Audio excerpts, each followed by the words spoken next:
All right. So as people are joining, I'm putting up the slide here. Hopefully everybody can see it, which is for our survey. If you haven't seen this before, this is just a reminder to go ahead and take the survey. We will paste the link to the survey in the chat as well, as you saw already. And it doesn't take too long to fill it up, but your opinion is really useful for us as we try and navigate this new world that we're facing. And so please feel free to respond to that survey.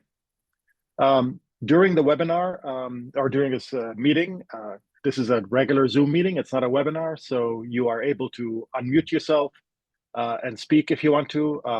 We found it very useful to use the raise hand feature in Zoom. So if you're not familiar with that, find the reactions button in your Zoom control panel. If you can't see it, you might have to click on the three little dots or more, and then in there, click on reactions and then navigate to them. You can also use shortcuts. They're shown here. So an Alt-Y on Windows or an Option-Y on Windows, and that'll raise your hand. Once we see your hand raised, obviously, then we're able to call on you and you can speak. If you prefer to ask your questions or comments or make comments via chatting, feel free to put them in the meeting chat box. And obviously, we'll either, if it's a question that we want to bring up to everyone, we'll read it out. Other people from VEuPathDB are on this call, and they will be actively watching the chat and also responding as needed or raising questions to everyone else. But if anything is unclear to you, or if you have questions, definitely raise your hand or unmute yourself and feel free to interrupt us. We're happy to be interrupted, as many of you know if you've met us before. So feel free to interrupt us and ask us your questions. All right, with that, I'm going to turn it over to David Roos, I believe, and I will stop sharing my screen.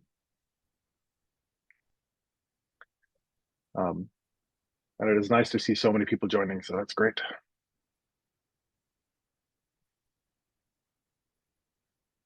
Hello, everyone. Good morning or good evening or whatever time of day it is for you. We are not planning an extensive presentation today. In fact, although there are some backup slides for some material that people may be interested in, this is probably the only graphic that we'll be showing today. But Marianne and I, as joint PIs on the VEuPathDB project that has been funded by NIAID for 20 years, really want to use this time to be able to answer questions, because there are a lot of things that have been going on. And so what I would like to do is take maybe 5 to 10 minutes to talk about where we stand, what the status is with the VEuPathDB project, and what the implications are for VectorBase moving forward, and then open it up to questions. Today is not about talking about VEuPathDB functionality or VectorBase functionality. It's not about talking about the data that is on track to be released when we can resume new builds. It is not about functionality that exists in VectorBase. It's really about the existential issue of what will become of VEuPathDB databases, including but not limited to VectorBase. So by way of reminder, as I think everyone on this is probably already aware, let me update you on the status of where we stand. VectorBase and VEuPathDB were funded as bioinformatics resource centers 20 years ago by NIAID, and the history of the Bioinformatics Resource Center project has been one of progressive integration of database resources, most recently with the merger of the VEuPathDB database that supported protozoan parasites and fungal pathogens and VectorBase. And many of you will recall an extensive effort 5 years ago to merge our infrastructure so that we processed all of our data in a consistent way and represented that in a consistent way. The Bioinformatics Resource Center program was recompeted within the last year. We were very glad to see that it was recompeted, because the way of the world for database resources has been one of shutting down databases progressively over years. Some of you will know about the loss of the Aspergillus database, or the Arabidopsis database being forced to move offline. You may know about funding for Flybase, which has been cut by 50%, or FluDB, which has been shut off.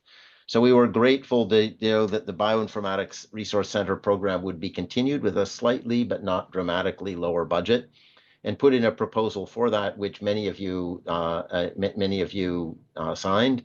Josh Benoit kindly put together a support letter on behalf of the VectorBase community, which was signed by over 100 vector principal investigators worldwide from numerous countries.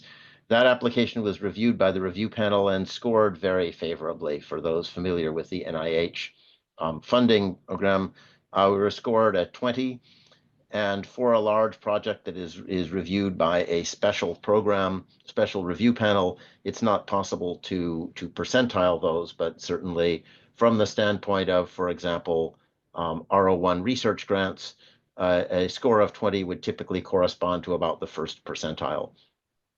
We know that there were many other applicants who had applied to this same program, but some of those that we know were that we were aware of and thought were likely competitive were scored in a non-fundable range, in the order of 40, 50, 60 on a score range from 10 to 90.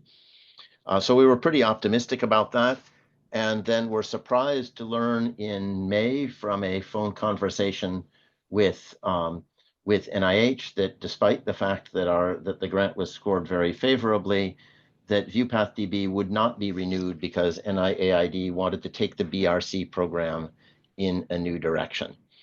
So we were a little surprised by that, but anticipated that at the very least, the new resources would be responsible to the community and ensure that VectorBase would remain available as a static resource, in the way that many people on this call will recall that 5 years ago, when we engineered a merger between VEuPathDB and VectorBase, we ensured that the legacy VectorBase site was available for a year, to until we were confident that all of the information had been incorporated into our new infrastructure. Usage dwindled to near zero, and feedback from the community was that it was acceptable to let the legacy site lapse.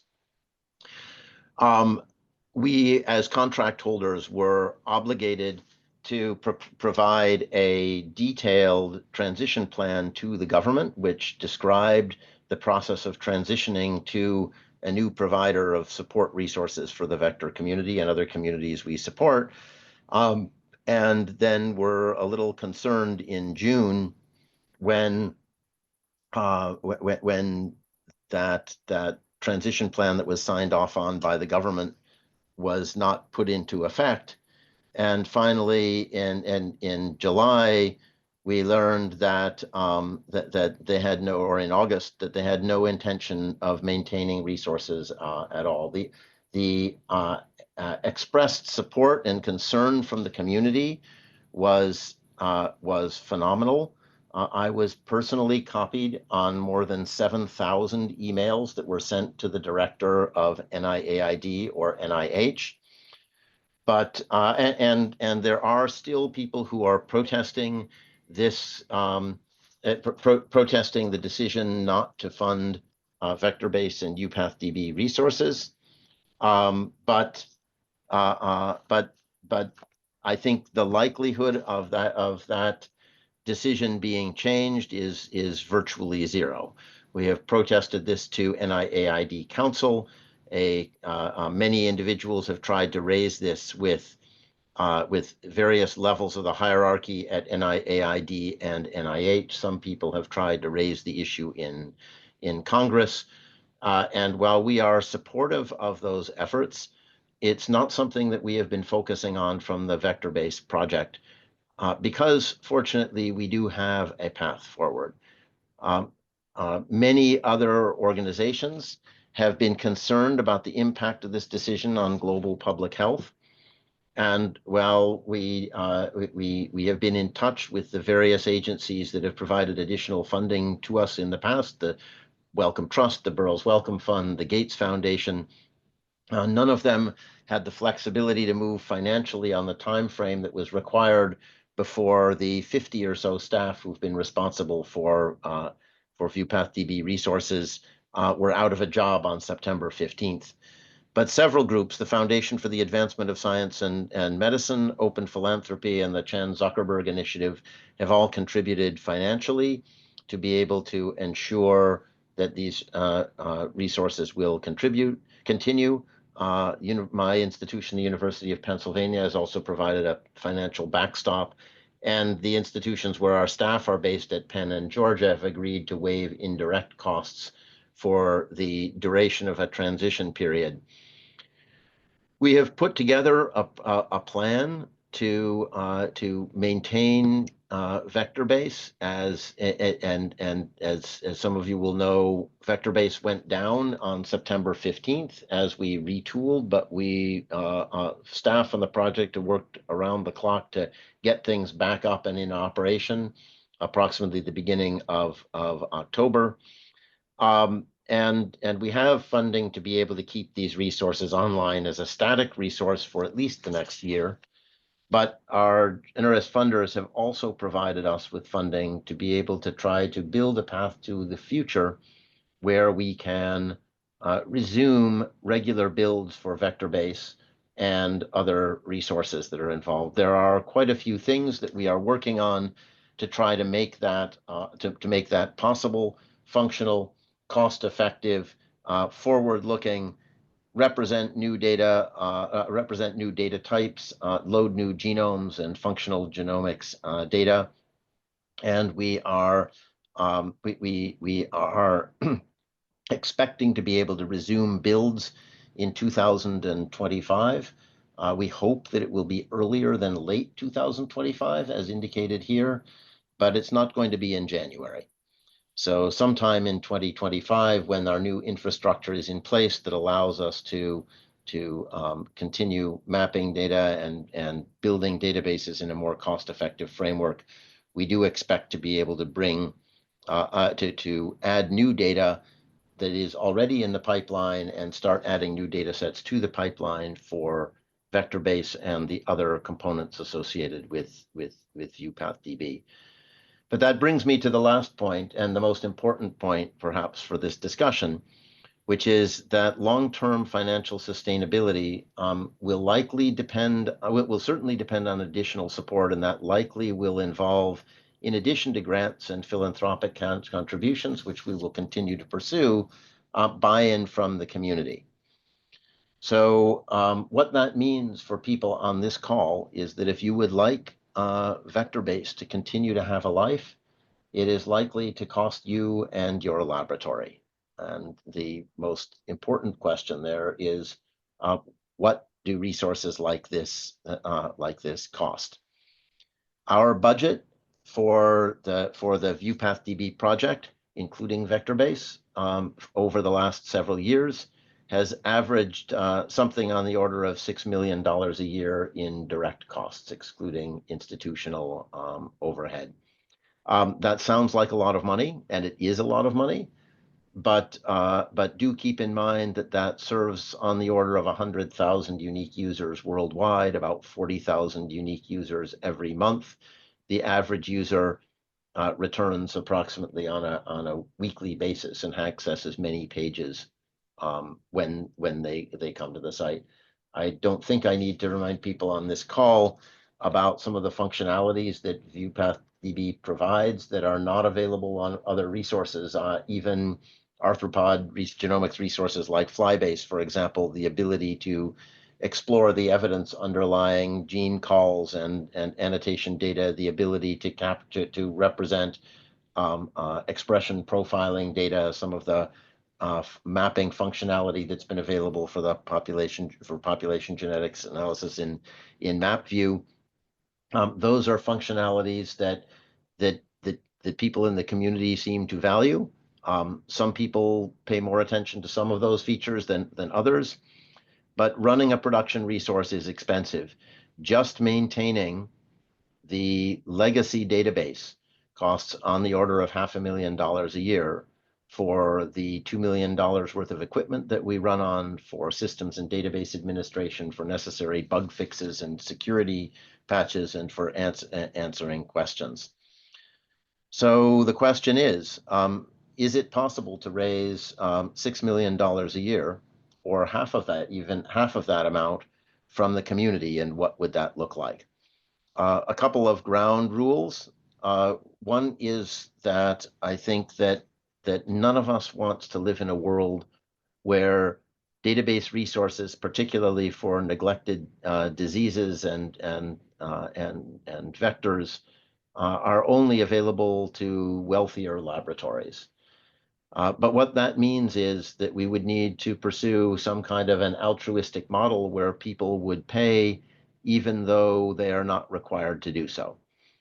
There are other reasons for not wanting to impose an arbitrary paywall, including the fact that standing up a paywall where access to resources is only available to those who pay would jeopardize our ability to apply for grants from the NIH and the Wellcome Trust and others, and would also compromise our certification as a global core biodata resource or an Elixir core data resource. So this would have to be a voluntary contribution, and I will describe to you briefly what we think that looks like, and then I will shut up and take questions. There are other models for paid resources. For example, charging for different services, charging as a click per click, for example, which is just not workable, or charging higher fees for people who need customer support, or taking the approach that the Arabidopsis resource has taken, for example, ensuring that data is freely available, but only once it becomes a year old, and that people have to pay for access to more up-to-date data.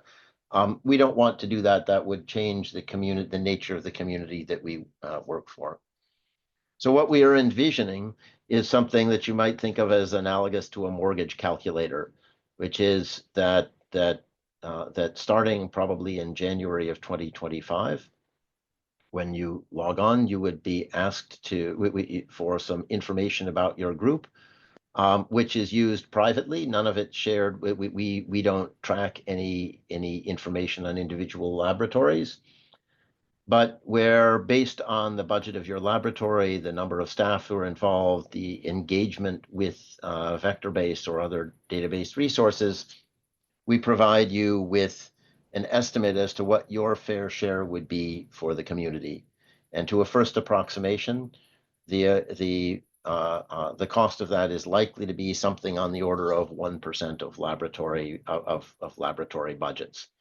So I'd like to ask each of you on the call to consider for yourselves what the budget of your research group is, whether it's $50,000 or $500,000 or $5 million per year, and ask yourself what the impact on your productivity would likely to be if VectorBase disappeared. And I hope that you will agree that that something on the order of 1% of budget would be appropriate for and substantially less than the value to your group. If that is not the case, then there is likely no path forward for that database resource. But we are optimistic, based on some surveys and analysis done most notably by the Wellcome Trust, that this is a financially sustainable model, and what's more, that it is a financially sustainable model that may be extensible to other organisms as well, because similar considerations are likely to come to the fore for the Alliance of Genome Resources that includes Flybase and Wormbase and SGD and other resources in the future. So I think that that's all I wanted to say by way of introduction. Marianne, anything that I've missed out on that we should add before we open it up for questions? No, I think, yeah, you've covered it pretty well. Thanks. Yeah, Omar or Zan, others who are Eve, others who are on the outreach team for the project? No, to me, you covered everything. I think we'd like to hear from participants. Any questions or concerns or comments?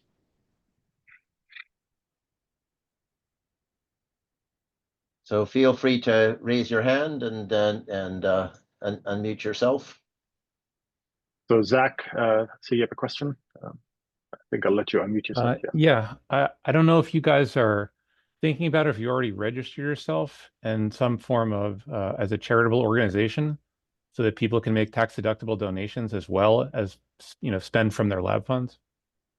Yes, so this is an interesting question, and we've been asked for years whether we could run VEuPathDB as a standalone operation, and the value assessment has indicated that this is likely possible. The first genome database to take this leap that I'm familiar with was the Arabidopsis informatics resource, TARE, run by Phoenix Biosciences, that NSF supported for 15 years and then pulled the plug on. And at that time, Stanford, where TARE was based, decided that continuing to operate as a part of the Stanford University would jeopardize their tax-exempt status. So they were obliged to move off of campus, rent data center space, set up their whole HR department, and register as a 401c3 or whatever the designation is. We are fortunate that our institutions seem to agree, as others do as well, that we can continue to operate in an academic environment as we have, which means that donations are already tax exempt. So funding on your grant, writing in on your grant, support, for example, for data mining and dissemination services, which is likely the way this would be worded, is something that is eligible. You are eligible to do on your grant, and those who are willing and able to make tax deductible contributions can do so already. Indeed. The contributions from the Foundation for the Advancement of Science and Medicine and Open Philanthropy have both been made as gifts, which are tax deductible for those groups. Thanks, Zach. But that is a good idea to include, to make sure that in that mechanism there is a specific place to make donations as opposed to just paying an invoice or a subscription fee or whatever we're going to call it.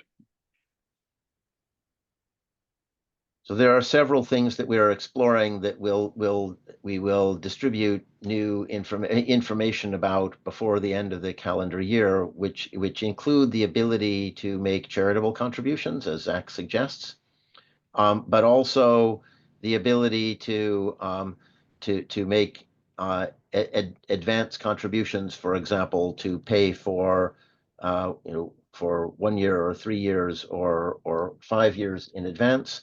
And we will also have wording to facilitate budgeting for these expenses on grants.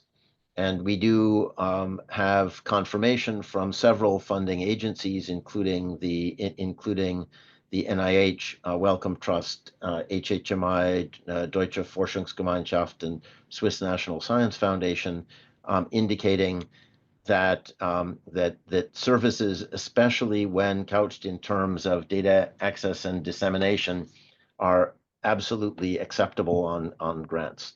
Igor? Yes, I have a question about this BRC analytics. I am just wondering if you're in touch with them, because it looks like they also want to represent and have some functionality for pathogens and vectors. They do. So I can tell you a little bit about what is happening with the BRC program. The BRC program for the last 5 years has provided a total budget of $12 million divided between VEuPathDB and the Bacterial Viral Bioinformatics Resource Center.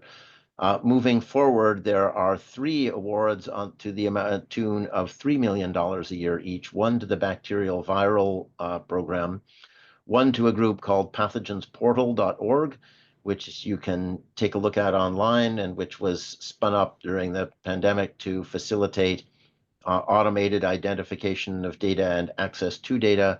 But from our discussions with them, they apparently have no plans to support vector biology, although presumably they will support vector-borne diseases, at least vector-borne viral diseases. BRC Analytics is an outgrowth of the Galaxy program. It's a program that we know very well, and we've had extensive discussions with Anton Nekrotenko, the PI from that project, and others who are associated with that. Their proposal is to expand and extend the Galaxy pipelines that allow users to run workflows to analyze their data, for example, for RNA-seq data or SNP functionality. You may be aware that VectorBase has provided a user-friendly interface to a cloud-based Galaxy pipeline, allowing users to map their own data.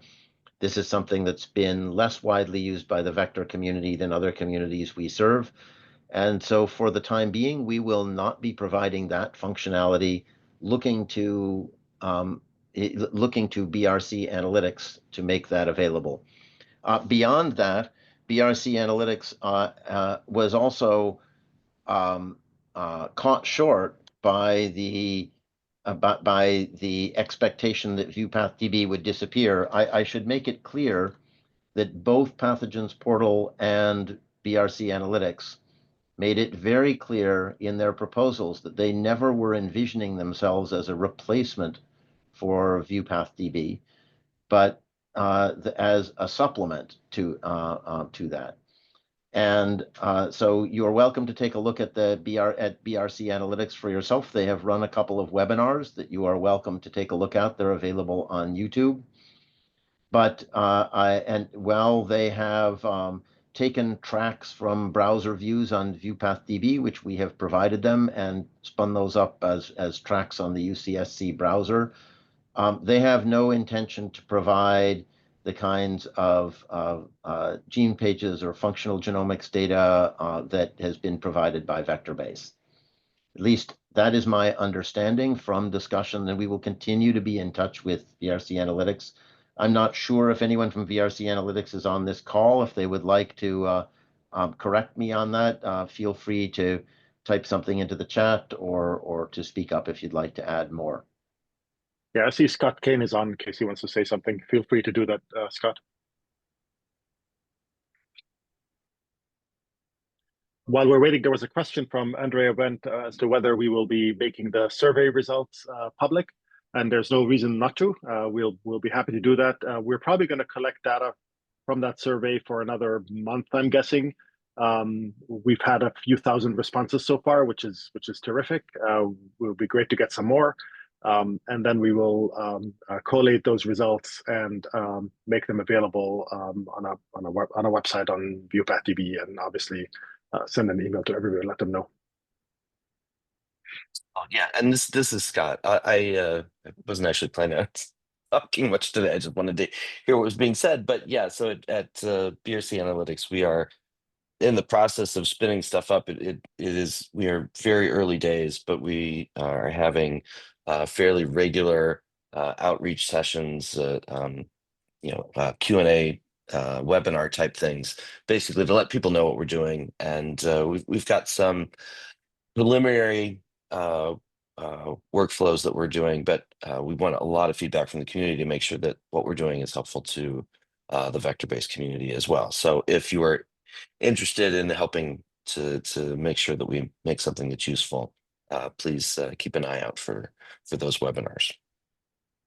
So thank you, Scott. And I think if you could confirm, I mean, I hope what I stated is accurate, which is to say that the proposal from BRC Analytics was not intended and is not proposed to be a replacement for VEuPathDB in general or VectorBase in particular, but that you are committed to providing services for the vector community and working with all existing resources, including VEuPathDB, to ensure that user needs are met and that we do not duplicate effort. Is that a fair statement? Yes, no, I think that is exactly right. I think it is not at all realistic for us to consider like replacing something like VectorBase. That is not realistic. But we want to make a resource that is useful to the community. But yeah, not really kind of reproduce anything that VectorBase is doing. Yeah.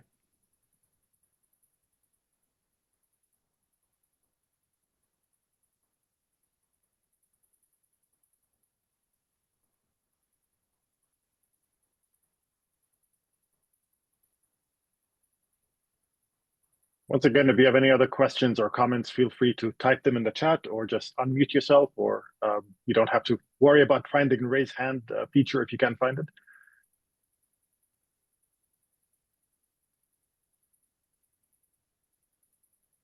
Let me ask one question while we are while people are considering. Feel free to raise a hand if you have questions. But the issue is really, and this is something that the survey goes over. Many people on this call have already completed the survey. The issue is one of what the cost is. So I'm happy to talk about the details of why resources cost what they do. I trust it is clear that this is not a profit-making operation. We don't know how successful we will be in collecting funds from the community. In the fortunate circumstance that we wind up collecting more than we need, that will be used to reduce the cost for subsequent years.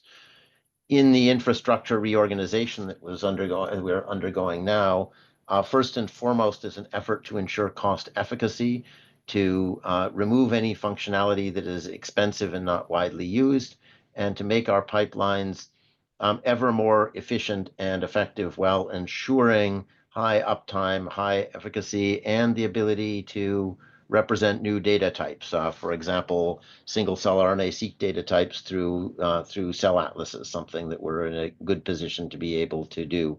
Large-scale phenotypic screens and so forth. So those are all functionalities that are in place. Then the flip side of that, of course, is what it would cost and what that would mean to you. So if you are a laboratory that currently operates on a budget of, let's say, $400,000 per year, that would mean that the anticipated cost to your group would be $4,000 per year. That's not nothing. We realize that that's $4,000 that can't be spent for postdoc salaries or for reagents or for meeting travel. But we hope that you will feel that this is value added. If VectorBase were to disappear, $4,000 doesn't buy very much in the way of bioinformatics services. For the groups who are bioinformatically adept and who are capable of doing everything that VectorBase provides already, $4,000 is likely to be a pretty small fraction of the cost that they currently spend, or that they would likely have to spend to support others who currently get their information from VectorBase. And as I've indicated, we realize that there are a wide range of backgrounds and interests for scientists who run primarily teaching operations and use vector-based resources in their teaching laboratories. With a budget of 0, 1% of 0 is still 0. For new laboratories that are just getting set up and have no funding, 1% of 0 is 0. We are proud of the fact that that more than 5% of the usage of VectorBase comes from researchers in malaria endemic countries, and many of those laboratories have low budgets. 1% of $40,000 would be $400 per year, and 1% of 0 is still 0. So this model scales effectively with the cost of the budget and seems appropriate because the need for access to services and the need to be able to disseminate your own data, another area, a growth area for us in future, also likely scales with the size of budget. And as I've said, there would also be some wiggle room here because laboratories, for example, where that are dominated by undergraduates have a lower budget. Laboratories where half of the laboratory works on areas that are not supported by VEuPathDB databases would have a lower amount. And as I say, we do not propose to institute a paywall, but you would. But if you feel that the appropriate amount for your group to pay would be less than what we suggest is your fair share, we would ask for an explanation for that, but would not preclude you or others from accessing the resource.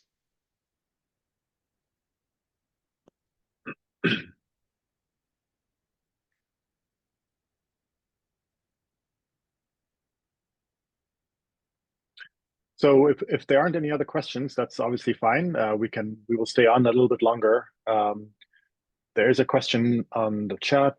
Is potential funding from other sources contingent upon co-funding from users? So we don't know the answer to that. We put together a business proposal that envisions a 2-year period to reach financial sustainability. And our funders have currently provided 1 year of funding. And so we are seeking funding for the 2nd year of this while we start to ramp up user fees. And we don't know what the requirements are likely to be. But I think that it is very unlikely that we will be able to achieve financial sustainability on the basis of grants or philanthropic contributions alone. If anyone on this call has or knows somebody who would like to contribute $10 million a year forever, we would be very happy to talk to them, and we can dispense with this conversation. But we are looking to using grant support to support some of the things we are doing, including AI-based methods for expediting genome annotation and information extraction from the literature, driving query strategies, the in silico experiments many of you are familiar with from VEuPathDB database resources. We are also looking to encourage philanthropic contributions, but my guess is that if we can't make a financially sustainable operation, no one will be interested in contributing to that, and that financially sustainable model is likely, at least for the foreseeable future, to require contributions from users. So there are a few more questions, David. I just want to go make sure we get through them. The next question is, what about the other databases such as PlasmoDB of the VEuPathDB? Will they be available? Because emphasis is laid on the VectorBase here. So I mean, yes. I can answer quickly here that this particular meeting was a VectorBase community meeting focusing on VectorBase users. However, we are holding a series of community meetings just like this one. So next week, for example, next Tuesday, we will be holding one for the fungal community. There's a database called FungiDB that we also support. The week after that, we will be holding one for protozoa researchers who use resources like PlasmoDB and ToxoDB and CryptoDB and TriTripDB and so forth. And we will continue these community meetings throughout the year, mainly as hopefully many of you know from our previous experiences, is that our goal is to make sure we hear from you and understand what things you need from these resources and make sure we're providing them. So just to add to that, everything we have discussed so far for VectorBase applies to PlasmoDB and FungiDB and CryptoDB and all of the other databases that we support. One of the things that VEuPathDB benefits from is the economies of scale. If we were to focus exclusively on vector resources, the cost of the project as a whole would decline by less than 50%. But vector-based users are a substantial component of VEuPathDB users, but it's probably on the order of 20%, maybe less. So the economies of scale mean that it is one of the things that makes it possible for this to stand up. I think the likelihood of our being able to support VectorBase alone, based on contributions from vector researchers alone, would be unlikely to be sustainable beyond the kinds of resources that are currently available from NCBI and EMBL for free. Another question, David, is NIH all right with subscription to VectorBase being a line item in our own grant? I think that's a really good question. Yes. So because of the sensitivity of this and how this plays out, we have not raised this issue explicitly at NIAID, but it is something that the program officer responsible for the BRC program has indicated would be acceptable. It is something that program officers associated with the Parasitology and International Programs branch have indicated as acceptable. And there's a formal finding that indicates that line items and grants are acceptable for support of FlyBase, for example. And we've had discussions with Norbert Paramon about FlyBase about this.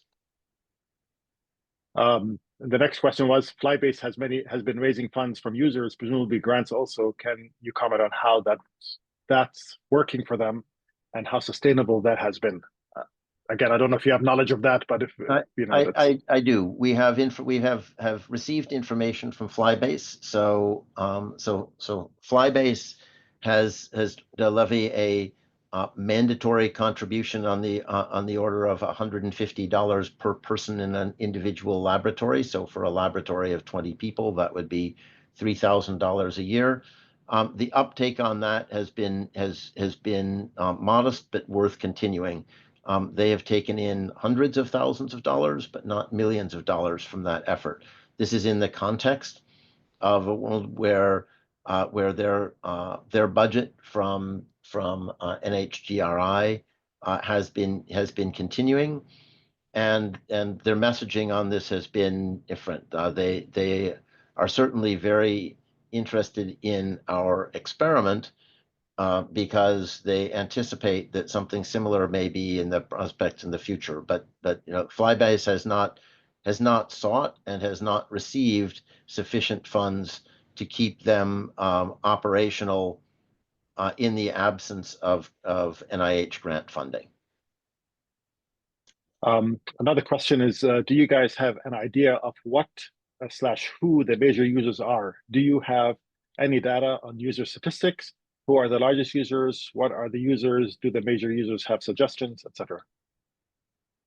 So we do have quite a bit of information on users of our resources. We are also quite wary of misuse of that information. So it would clearly not be ethical, for example, this was a question that came from Fredros Okumu, and it clearly would not be ethical to ask, what genes Fredros's lab is interested in. I can provide you with some statistics on the usage of database resources, for example, indicating citations to various VEuPathDB resources. VectorBase is shown here in pink in citations, and on usage statistics. VectorBase, for example, receives something on the order of 8,000 unique users per month. And we also track this at the country level, although not at the level of individual laboratories. And I don't here have a representation of the usage of VectorBase, but I'm certainly happy to provide that. You can see VectorBase is shown in red. The US is the largest single user of VectorBase, followed by the UK, but there is also substantial usage in Brazil and Mexico and the Czech Republic, and as I've indicated, roughly 5% of the usage of VectorBase comes from sub-Saharan Africa. And Fredros, you might remember that prior, when we still had NIH funding, we did not require registration and login. So a lot of individuals would not log in, and so we would not be able to track those individuals. That's changed going forward, however.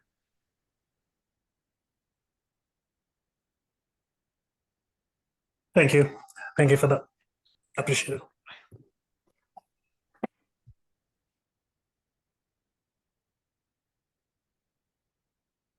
As I'm showing on the screen, there has been a fair amount of news in the scientific press and social media about the loss of funding from the BRC program at NIH, and this is also a major topic of discussion from the groups such as the Global Biodata Coalition and Elixir, who have set up to try to ensure that essential resources don't disappear without adequate advanced planning. So this is a worst case scenario for them, and they're trying to figure out what to learn from that, and also very much hoping that our experiment in community support is successful.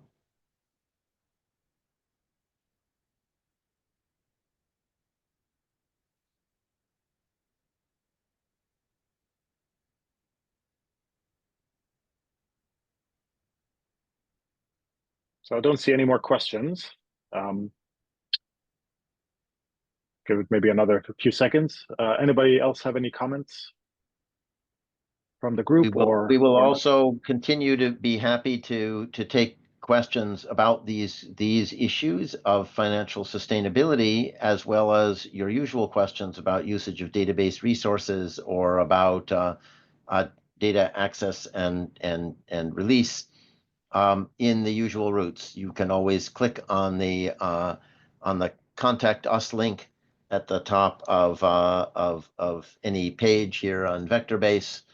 Click on the Contact Us link, or email us at help@vectorbase.org or help@VEuPathDB.org, and we'll make sure that you get a prompt response from the person best suited to answer.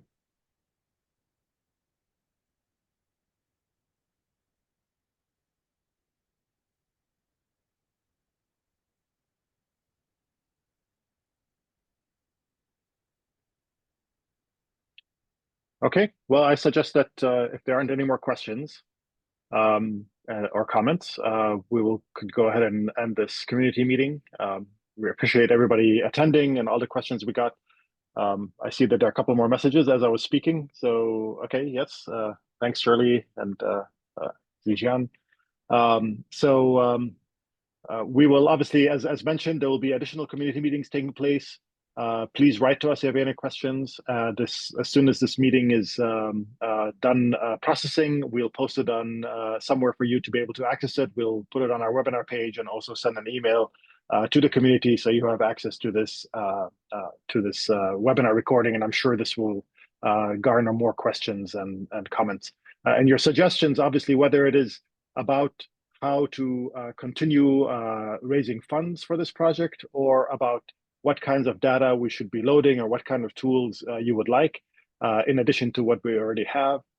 We are obviously very open to hearing those. Those are instrumental for us in guiding us and helping us make sure we are providing you with what you need. All right, well, I appreciate everybody. Thank you so much. Thank you, everyone.